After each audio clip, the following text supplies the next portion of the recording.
Hi ಎಲ್ರಿಗೂ ನಮಸ್ಕಾರ. Universe love ಚಾನಲ್ಗೆ ನಿಮ್ಮೆಲ್ಲರಿಗೂ ಕೂಡ ಸ್ವಾಗತ. ವಿನಯ್ ಟೀಮ್ ಹಾಗೂ ಚಂದನ್ ಶೆಟ್ಟಿ ಟೀಮ್ಗೆ ಒಂದು ಟಾಸ್ಕ್ ಕೊಡಲಾಗಿದೆ. ನೀನಾ ನಾನಾ ಯಾರದು ಬಾವುಟ ಅನ್ನೋದು ಒಂದು ಕಾನ್ಸೆಪ್ಟಲ್ಲಿ ಈ ಟಾಸ್ಕ್ ಕೊಡಲಾಗಿದೆ. ನಿಜವಾಗಿಯೂ ಅಮೇಝಿಂಗ್ ಆಗಿತ್ತು ಅಂತಲೇ ಹೇಳ್ಬೋದು.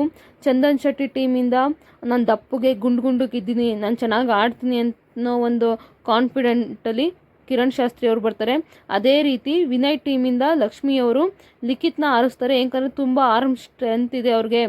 ಈ ಆಟನ ಅವ್ರು ಗೆಲ್ತಾರೆ ಅಂತ ಲಿಖಿತ್ನ ಆರಿಸ್ತಾರೆ. ಆದರೆ ವಿನಯ್ ಅವರು ಲಿಖಿತ್ ಬಂದಾಗ ಅಣ್ಕಿಸ್ಕೊಳ್ತಾರೆ. ಅವತ್ತು ಸೋತ್ರಲ್ಲ, ಎಲ್ಲರನ್ನೂ ಫೂಲಿಶ್ ಮಾಡಿದ್ರಲ್ಲ ಅವರ ಇವರು, ಫೂಲ್ ಆದ್ರಲ್ಲ ಅವರ ಇವರು ಅಂತ ಕೇಳ್ತಾರೆ. ಆವಾಗ ಲಿಖಿತ್ ಪಾಪ ಏನೂ ಮಾತಾಡೋದಿಲ್ಲ, ಬರ್ತಾರೆ. ಅವ್ರ ಪಾಡ್ಗೆ ಅವರು ಇಬ್ಬರು ಕಾಲ್ಗೂ ಹಗ್ಗ ಕಟ್ತಾರೆ. ಮುಂದೆ ಅವ್ರ ಮುಂದೆ ಸ್ವಲ್ಪ ಹಗ್ಗಗಳಿರುತ್ತೆ, ಇವ್ರ ಮುಂದೆನೂ ಸ್ವಲ್ಪ ಹಗ್ಗಗಳಿರುತ್ತೆ. ಅದ್ರ ಮುಂದೆ ಒಂದು 5-6 ಹಗ್ಗಗಳಾದಮೇಲೆ ಮುಂದೆ ಬಾವುಟ ಇರುತ್ತೆ, ಇವ್ರ ಸೈಡು ಬಾವುಟ ಇರುತ್ತೆ. ಅದನ್ನ ಹಗ್ಗ ಇಟ್ಕೊಂಡು ಹೋಗಿ ಆ ಬಾವುಟ ಎತ್ಕೋಬೇಕು. ನೋಡಿ ಇಲ್ಲಿ ಹಗ್ಗ ಇಬ್ಬರು ಕಾಲ್ಗೂ ಹೆಂಗೆ ಕಟ್ಟಿದ್ದಾರೆ. ಅವ್ರ ಸೈಡ್ಗೆ ಹೋಗಿ ಹಗ್ಗ ಇಟ್ಕೊಂಡು ಹೋಗಿ ಎತ್ಕೋಬೇಕು. ಇವ್ರ ಸೈಡು ಹಂಗೆ ಹಗ್ಗ ಇಟ್ಕೊಂಡು ಹೋಗಿ ಎತ್ಕೋಬೇಕಾಗುತ್ತೆ. ಸೊ ಒಂದು 5 ನಿಮಿಷ ಕಿರಣ್ ಶಾಸ್ತ್ರಿನೂ ಕೂಡ ತುಂಬ ಓಲ್ಡ್ ಇಟ್ಟಿರ್ತಾರೆ. ಎಲ್ಲರೂ ಫುಲ್ಲು ಎನ್ಕರೇಜ್ ಮಾಡ್ತಿರ್ತಾರೆ ಕಿರಣ್ ಶಾಸ್ತ್ರಿ ಅವರೇ ಹೋಗಿ ಕಾಲು ಎತ್ತಿ ಅಂತ. ಲಿಖಿತ್ ಅವ್ರು ಹಂಗೋ ಹಿಂಗೋ ಮಾಡಿ ಮೊದಲಿಗೆ ಹೋಗಿ ಒಂದು 2 ಹಗ್ಗ ಇಟ್ಕೊಂಡಿದ ತಕ್ಷಣ ಕಿರಣ್ ಶಾಸ್ತ್ರಿ ಅವರು ಆರಾಮಾಗಿ ಬಂದ್ಬಿಡ್ತಾರೆ. ಸೊ ಇಲ್ಲಿ ಲಿಖಿತ್ ಅವರು ಗೆಲ್ತಾರೆ, ಬಾವುಟ ಎತ್ಕೊಂಡು ಗೆಲ್ತಾರೆ. ಸೊ ವಿನಯ್ ಅಂತೂ ಫುಲ್ ಖುಷಿ ಆಗ್ತಾರೆ. ಆಗ ನಿರಂಜನ್ ಬಂದು ಮೋಟಿವೇಟ್ ಮಾಡ್ತಾರೆ ಕಿರಣ್ ಶಾಸ್ತ್ರಿನ. ಏನು ಕಿರಣ್ ಶಾಸ್ತ್ರಿ ಅವರು ಹಿಂಗೆ ಬಂದ್ಬಿಟ್ರಿ ಈಸಿಯಾಗಿ, ಅನನ್ಯ ಇವ್ರಿಗೆ ಒಂಚೂರು ಮೋಟಿವೇಟ್ ಮಾಡಮ್ಮ ಅಂತ ಹೇಳ್ತಾರೆ. ಶಾಸ್ತ್ರಿ ಅವರೇ ಯು ಕ್ಯಾನ್ ಡೂ ಇಟ್, ನೀವು ಮಾಡ್ತೀರಾ ಮಾಡಿ ಅಂತ ಹೇಳ್ತಾರೆ. ಸೊ ಆವಾಗ ಮಾಡ್ತೀನಿ 100% ಈ ಸಲ ಮಾಡ್ತೀನಿ ಸರ್, ಬಿಟ್ಕೊಡಲ್ಲ ಅಂತ ಹೇಳ್ತಾರೆ. ಇನ್ನು 2ನೇ ರೌಂಡ್ ಸ್ಟಾರ್ಟ್ ಆಗುತ್ತೆ.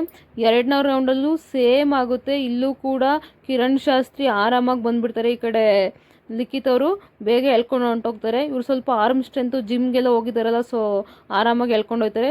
ಕಿರಣ್ ಶಾಸ್ತ್ರಿ ಅವರು ಅವ್ರ ಸೈಡ್ ನೀಟಾಗಿ ಹೊಂಟೋಗ್ತಾರೆ. ಸೊ ಇಲ್ಲೂ ಕೂಡ 2ನೇ ರೌಂಡ್ ಕೂಡ ವಿನಯ್ ಟೀಮೇ ಗೆಲ್ತಾರೆ. ಒಟ್ಟು 3 ರೌಂಡ್ ಇರುತ್ತೆ. 2 ರೌಂಡು ವಿನಯ್ ಟೀಮೇ ಗೆದ್ದಿದ್ದ ಕಾರಣ 3ನೇ ರೌಂಡೇನು ಆಡ್ಸೋಕೆ ಹೋಗಲ್ಲ, ಯಾಕಂದರೆ 2 ಗೆದ್ದಾಗಿದೆ. ಸೊ ಹಾಗಾಗಿ ಲಿಖಿತ್ ಅವ್ರ ಟೀಮ್ಗೆ ಇನ್ನೂ 100 ಪಾಯಿಂಟ್ಸ್ ಸಿಗುತ್ತೆ. ಇಲ್ಲಿ ಒಟ್ಟು 300 ಪಾಯಿಂಟ್ಸ್ ಆಗಿದೆ. ಇಲ್ಲಿ ಫುಲ್ಲು ಹೈಯೆಸ್ಟಲ್ಲಿ ಇರೋದೇ ಈಗ ವಿನಯ್ ಟೀಮ್ ಅಂತಲೇ ಹೇಳ್ಬೋದು. ಅದಾದ ನಂತರ ಕಿರಣ್ ಶಾಸ್ತ್ರಿನ ಎಲ್ಲರೂ ಕೂಡ ಆಡ್ಕೊಳಕ್ಕೆ ಸ್ಟಾರ್ಟ್ ಮಾಡ್ತಾರೆ.